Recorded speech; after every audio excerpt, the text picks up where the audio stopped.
in order to implement what we have learned so far this week, we have to face that it's real. Yeah. Challenges are real. Yeah. And you cannot walk in a mystical world and think that the challenges that you will have in life are not real.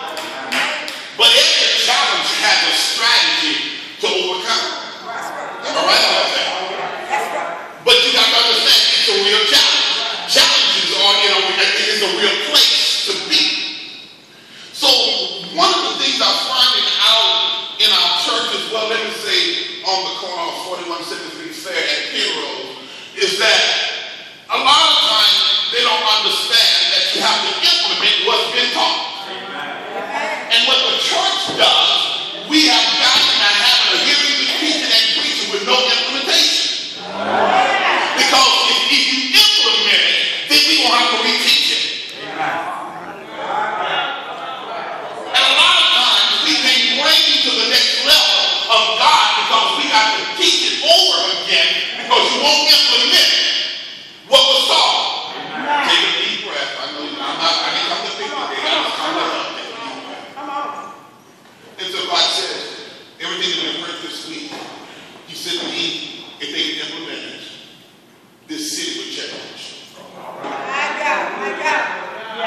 Yes. This city would change. And the challenge is that we have the information, but not the implementation. All right. A basic scripture.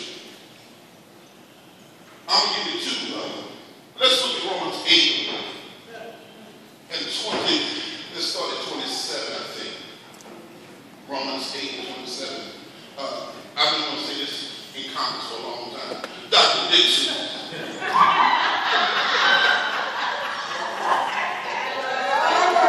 I need you to read that for me.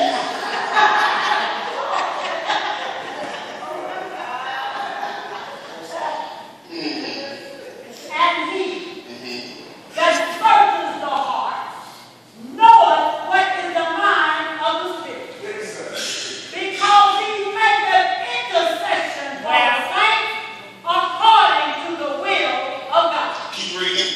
And we know. Now stop. Now you need to test what you know.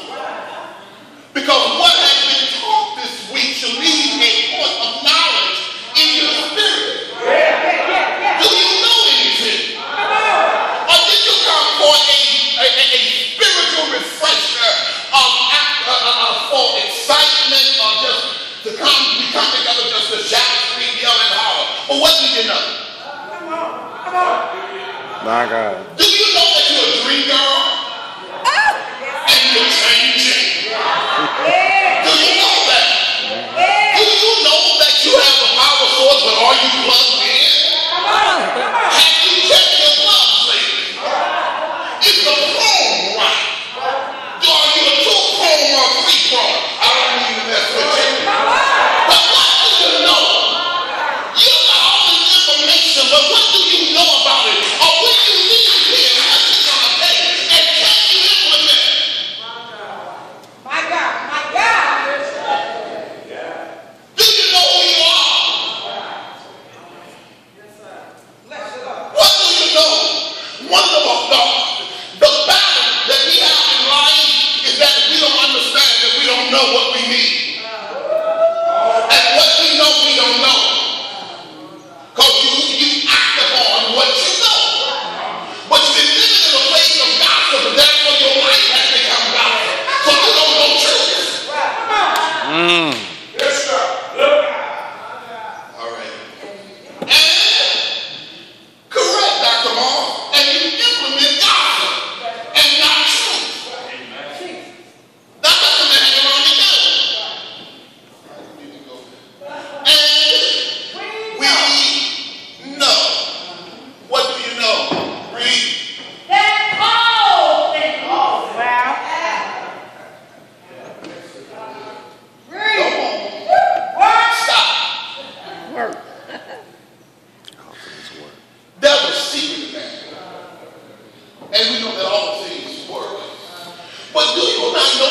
how to work if you don't do something? See application of what you don't make it work.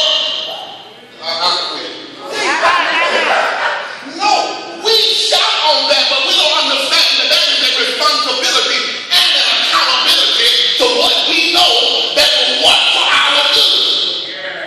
Hallelujah. Why are you this? You have to work your way out. Yes. Yes. And you know, I'll calm down. And you know that all things work. All things work.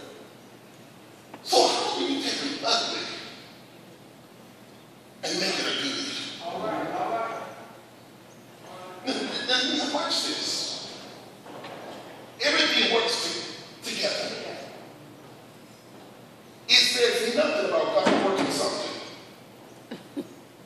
It says, and the scripture read a little different, I believe.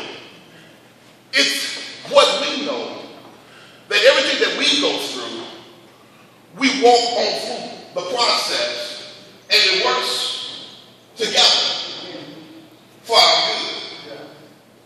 What does it God does? It didn't say, and we know God works. No, look, I know it looks a little strange, but look at that. It has an implication that you got to do something there. That's the implication. And a lot of times we wait on God to take our ugliness and make it beautiful without any work. If it's ugly, go wipe your face. My God. Dr. Moss preached in our conference one year, go wash your face. And every time I go to Houston and I get off the plane and I walk into Bishop Johnson's church, he brings a little tie.